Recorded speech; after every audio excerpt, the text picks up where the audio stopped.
Continuamos aquí en tu programa Torre Médica. Estamos en este primer bloque de entrevistas con un invitado especial, alguien de casa, el doctor Roberto Rojas Castillo. Él es cardiólogo con una especialidad en cardiología intervencionista. ¿Qué tal, Roberto? ¿Cómo estás? Hola, muy bien, gracias a mí. Gracias, Julio, por la invitación. Gracias por acompañarnos. Y bueno, pues él nos va a hablar un poquito sobre el cateterismo y por favor explícales a nuestro auditorio en qué consiste el procedimiento y qué es un cateterismo. Un cateterismo cardíaco, Anaí, es un estudio que hacemos, tenemos varias vías de acceso.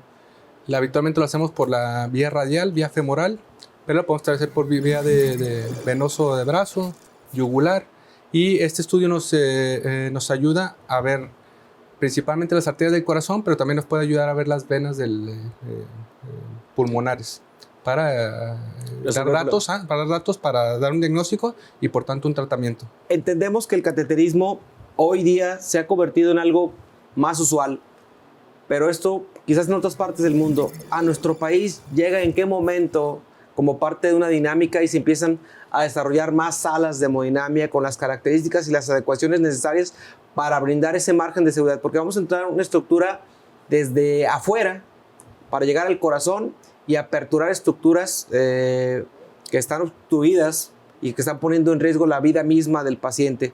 ¿Cuándo se hace presente la hemodinamia en México, Roberto? La hemodinamia en México empieza en los años 80. Ha habido una evolución increíble en esto.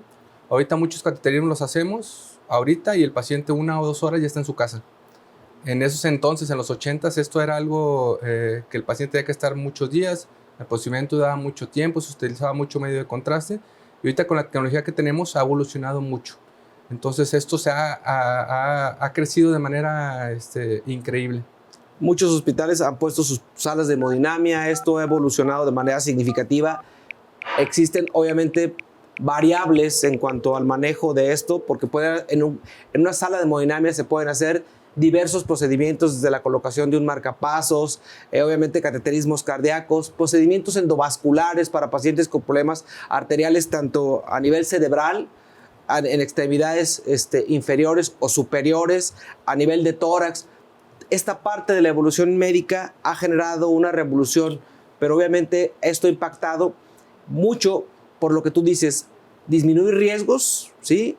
Mejorar costos, que también es algo importante, estadías hospitalarias prolongadas y sobre todo salvar vidas. ¿Cómo crees tú que de alguna manera la hemodinamia ha venido a cambiar esto? Esto ha cambiado mucho, Julio, porque inicialmente o en los años 80 que te platico, se hacían más diagnósticos que intervencionismos.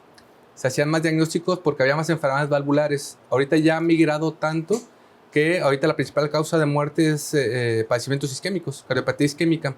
Por lo tanto, también la hemodinamia ha cambiado mucho a ser de diagnóstica a intervencionista y cambiar el pronóstico de los pacientes con cardiopatía isquémica, que es la principal causa de muerte en México y en el mundo. Roberto, ¿y cuáles son las principales indicaciones para realizar un cateterismo? Las indicaciones principales es pacientes que tengan sintomatología de cardiopatía isquémica, que se hayan estudiado ahorita tenemos múltiples estudios para poder hacer una estratificación y por tanto, si se estratifica un paciente, se programa para un cateterismo. La contraparte son síndromes coronarios agudos.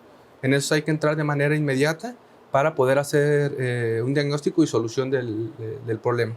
En la parte de la evolución de todo esto, los riesgos y las complicaciones que un cateterismo puede tener para un paciente, ¿cuáles son mayormente, Roberto?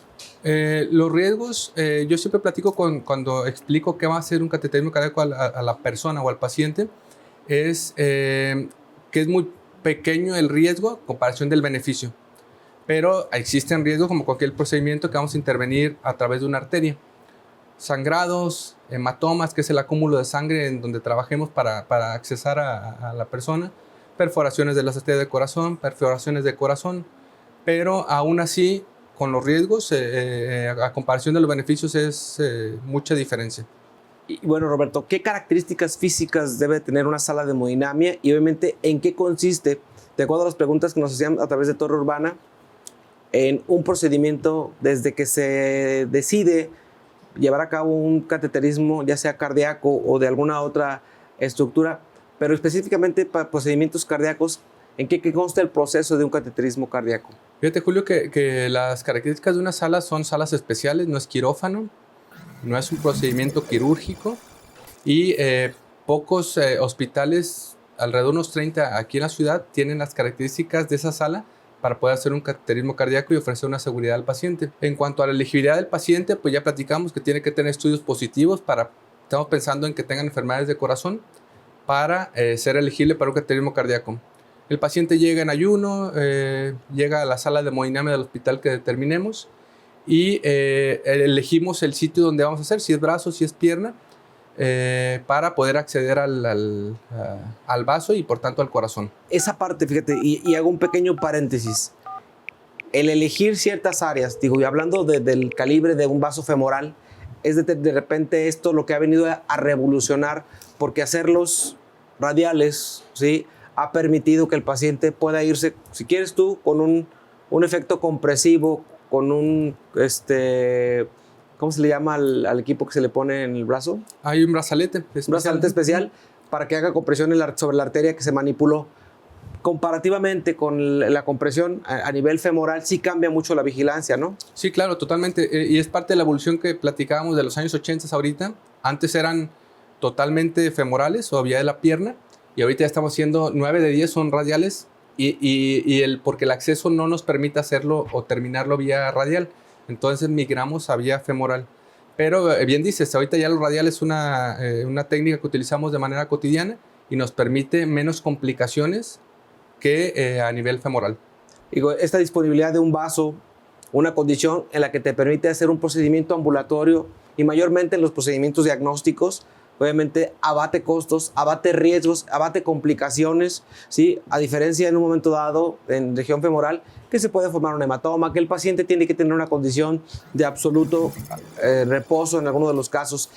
Como parte de la evolución en las salas de hemodinamia, ¿qué características físicas tendría que tener de manera muy específica? Porque entiendo que como parte de esta evolución, Roberto, ha habido salas que se han convertido en salas híbridas. ¿Qué características deben tener estas salas híbridas? La sala híbrida lo que significa es, si nosotros hacemos un cateterismo cardíaco y vemos que el paciente va a cirugía, ahí convertimos a quirófano la sala de hemodinamia. Eso significa que es una sala híbrida. A nosotros como cardiólogos intervencionistas, una sala híbrida no nos ayuda mucho porque nosotros solamente hacemos el diagnóstico y el tratamiento. Pero podemos ahí el mismo paciente que se hace el diagnóstico para una cirugía de corazón, lo cambiamos eso significa la sala híbrida, lo cambiamos a quirúrgico. Digo, es un beneficio. Ahora, con respecto a cuestiones tecnológicas, en la calidad de la imagen, ¿qué es lo que hemos visto de manera significativa que ha migrado? La calidad de la imagen, así como bien lo dices tú, ve uno mucho mejor las arterias del corazón en las nuevas pantallas a comparación de las salas viejas o antiguas, que la imagen era menos nítidas. Menos nítidas, esa es la diferencia. En el aspecto de reconstrucción de imágenes, en la parte tecnológica, veo que la cuestión que le llamamos cine, a la parte de la imagenología en radiología, ha venido a revolucionar porque a veces cuando ya tienes una imagen captada y antes no podíamos reproducir, a veces en una sola proyección no alcanzábamos a distinguir y podemos hoy rotar una imagen y trabajarlo de forma distinta. Sí, claro, pero fíjate que, Julio, que en ese sentido, la imagen nos ha ayudado más para programar un paciente, que vemos las imágenes previas, para la intervención. No tanto la intervención sí nos ayuda a verla mucho mejor, pero esto lo platicamos más en casos de estructurales, que ya entramos con imágenes de tercera dimensión, ya medimos y ya decidimos qué hacer. Pero en el momento, en una sala de hemodinamia en cardiopatía isquémica es casi igual. Ok, no cambia mucho este tipo de condiciones, ¿verdad? No, más en estructurales. Son aspectos importantes que debemos de contemplar como parte de esto. ¿Por qué? Porque no todas las salas de los hospitales están debidamente equipadas para ofrecerle a los pacientes, pero las manos expertas de los especialistas en lo que es hemodinamia sí puede cambiar mucho el pronóstico de los pacientes. Vamos a ir a ver la sección de Piensa Saludable con Ruth y regresamos para seguir platicando sobre lo que es el cateterismo cardíaco. Continuamos, doctora Médica. Continuamos.